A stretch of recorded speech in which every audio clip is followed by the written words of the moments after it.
Okay, we are talking about cost considerations, and I'm doing this because I didn't talk about that last week. So that can be another sheet in this file. Okay, so we can have this one for cost or material or whatever. So here we have to divide. I'm doing this. You can do the other way around. You can have the walls, roof, whatever here, and here you can have the materials in the other. I don't know. I'm looking at this, and here you have walls. Here you have different rows with bricks, thermal insulation, and drywall.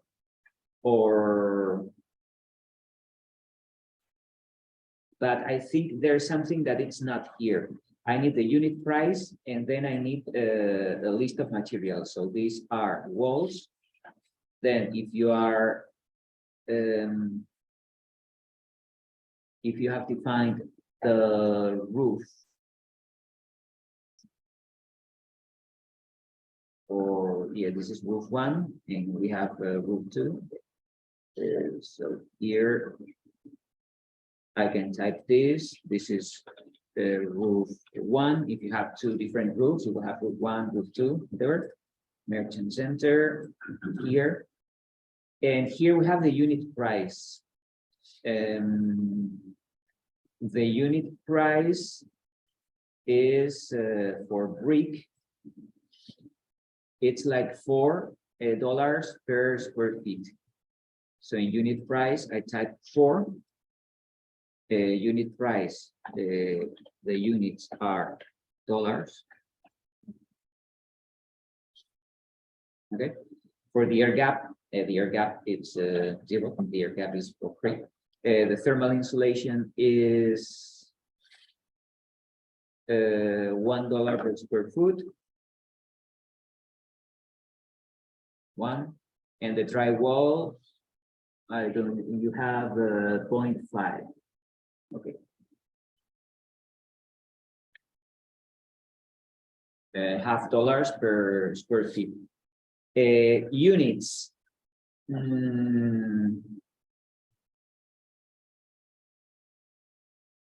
Here, the units are square feet. So all these units are square feet. Okay, and then for the total, I would place here the number of units. Why do I do this? Because when it comes to prices, if I'm dealing with, well, by the way, this is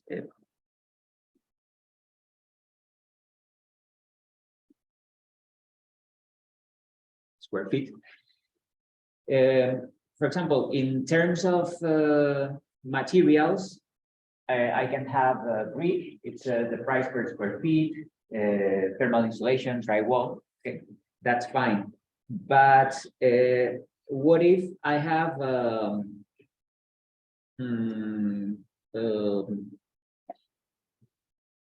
for example, if you are talking about electric appliances, what if we have microwave?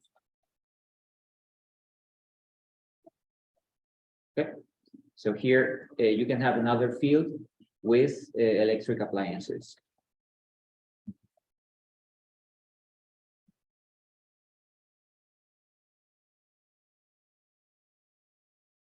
Okay, so with these electric appliances, if we have a microwave, or we have a flat TV, or something else, or the arcade machine, here it doesn't make sense talking about square feet. Okay, so we don't measure the microwaves in terms of square feet. So here, how many the units is unit. Okay, well, sorry, this is unit. How do we measure the microwave? I don't measure the microwave in square feet, in cubic feet, or whatever. I measure this in how many units or how many microwaves. So if I need 3 microwaves, okay, or how many flat TVs. This is a unit as well. So how many flat TVs am I using? 2. how many arcade machines. I don't know, 5. Okay, and then, sorry, this is here. This is the number of units. And then what's the price of a microwave? It can be $2,000, or the flat TV can be $1,000, or the arcade machine can be 5,000. I don't know, I'm just making up this. Okay, so here we have the unit price. Here I define the units for materials, it's usually square feet, but the units for electric appliances is just the number of units. Okay, so the unit is how many machines or how many appliances I have. It's not square feet, or it's not that. And then number of units. Here I have to type the area. What's the area of brick? 2,000 square feet. And if I'm talking about the wall, we have 2,000 square feet because it's the same wall. We have the same area. Okay. And what's the total? The total is the unit price times the number of units. And that makes more sense. Okay. For example, if we are talking about the PV panels, what's the unit of PV panel? It can be the square feet. So if we are dealing with PV panels, the material is for PV system. Let's talk about the PV system. Here we have the PV panel. So according to this, the material, the PV panel is $5 per square feet. Okay, I can, so this is the unit price. The PV panel is 5. What is the unit? Square feet. And how many square feet do you have? Whatever, 860.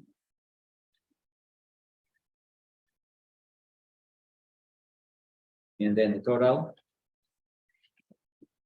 is 860 times 5.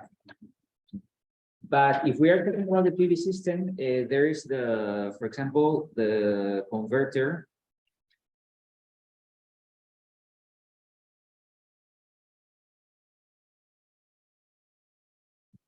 Okay, so we have the DC to AC converter. Here we have the charge controller.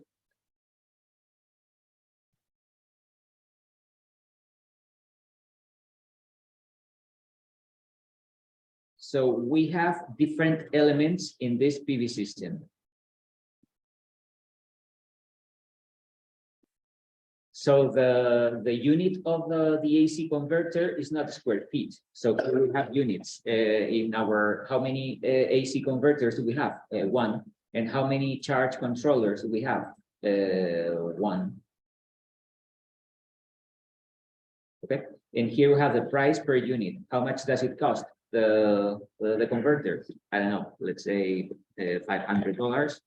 And this one costs $450. Okay, so that's why if I'm dealing with walls and roofs, the units is going to be always square feet. If I'm dealing with appliances, the units are units. It's not square feet. It's not. It's units. If I'm dealing with a PV system, I can have PV panels, and the unit can be square feet, or I can have other appliances, and the units are units. Okay. So I think this is better to understand what I'm doing. And then I can work with the total.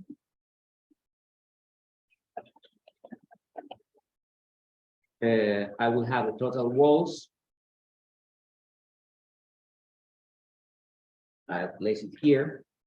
And I usually do this. I have a different column for the total, because then I want to make it to add up all these columns, and I will have the total budget of the building. Okay, so the total walls, that is the sum of all these Okay. Now the total roof.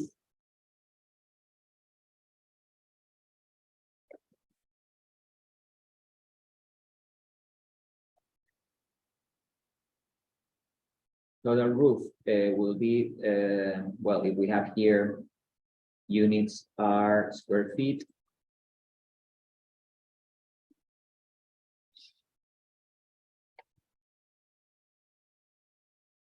Okay, and then unit price, I don't know, whatever, 45, 3, 2, the air cavity is 0, and the gypsum board is whatever, okay? And then number of units, here we have the roof area, if it's 860, the roof area. Now here, this total value is that, and the total roof is this.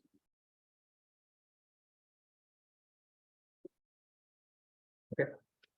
And finally, you will have to do the same with the electric appliances. You will have to do the same with the PV system. And here, total building, that will be the sum of all these columns. Even if I have blank spaces, it doesn't matter. But I need that all the values that I have here, I can add them. Okay, so that's why in Excel, order is important. We have different columns, and here I have to add up these partial elements in these walls. I put it in a different column, and then if I want to add everything up, then I use that column, and it's better. Okay, so that can be so. I mean, that can be correct. I'm not even looking at the prices.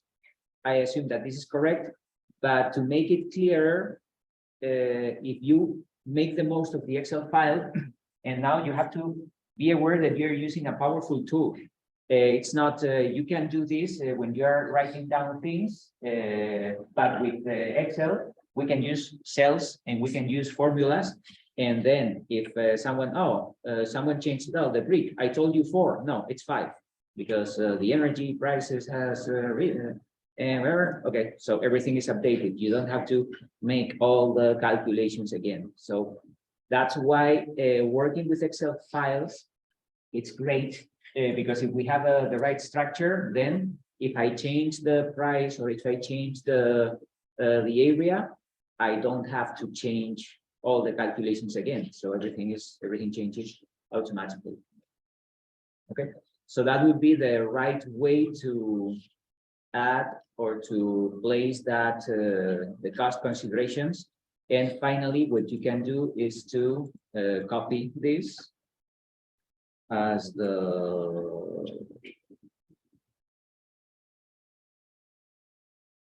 in the final assignment draft.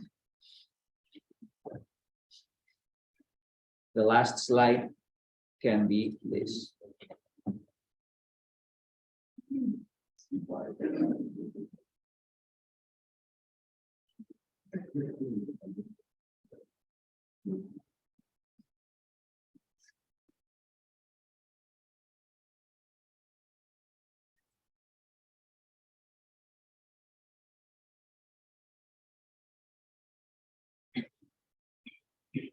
Okay, so if the last slide is the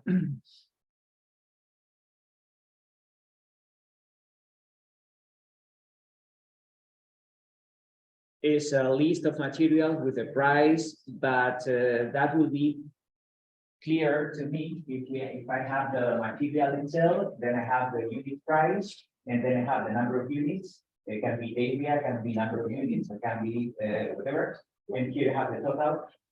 And at the end, I could have the total budget of the building, the total building. Yes. Okay, so that would be the last slide. Now, well, after the price, we could consider the savings. Okay. So what is the? So that would be too much, but I think it's interesting that you know this.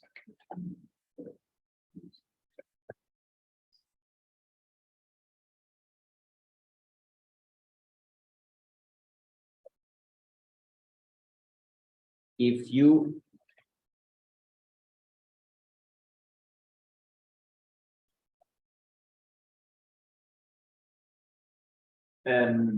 as I told you before, if we have a building, we have a building, we have walls, we have roofs, and we have windows.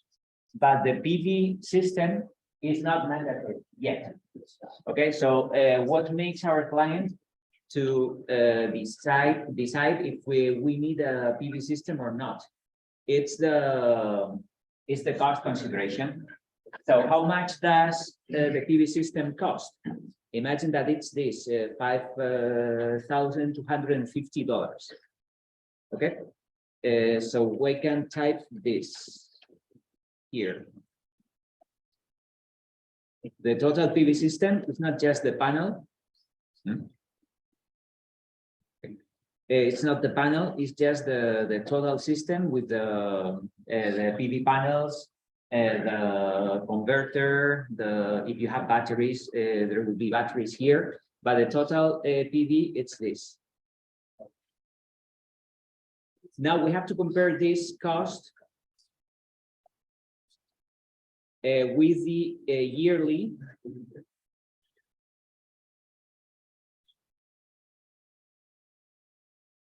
energy production. And what's the yearly energy production? The yearly energy production is in the Excel file, the last table, it was this value. The energy supply or the energy production is, in this case, it was 52, is the sum of all the columns that I have in the PV work. Okay, so this is the total AC energy production.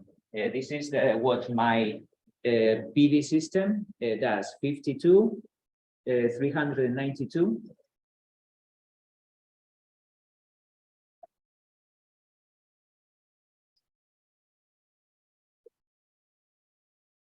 Kilowatt hours. That's the energy production. Now, what is the cost of this energy production? What was the price of a kilowatt hour in Keene, New Hampshire? Huh? Like $2. $2 per? You're mistaking things. It was $2 per term. But term, if you are paying the gas bill, you are dealing with terms. If we are paying the electricity bill, we are dealing with kilowatt hours. Okay. And I think kilowatt hours, it was around 20 cents. Let me see.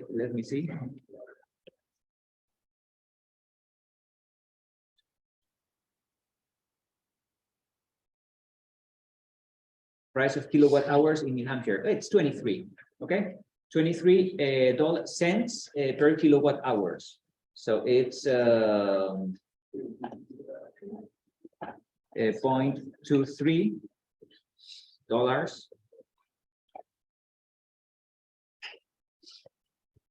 per kilowatt hour. So this is 52, let me see.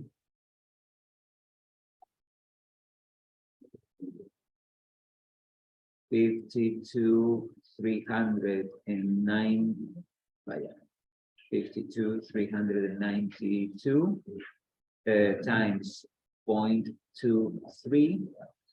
This is $12,050. Okay, this is too beautiful to be true. So because that means that the first year we compensate for the extra cost. Okay, so something's wrong here because it takes 7 to 10, 15 years. Okay, so well, I made up the numbers, but what I didn't make up is this. So if we produce this electricity, we produce 52,000 kilowatt hours.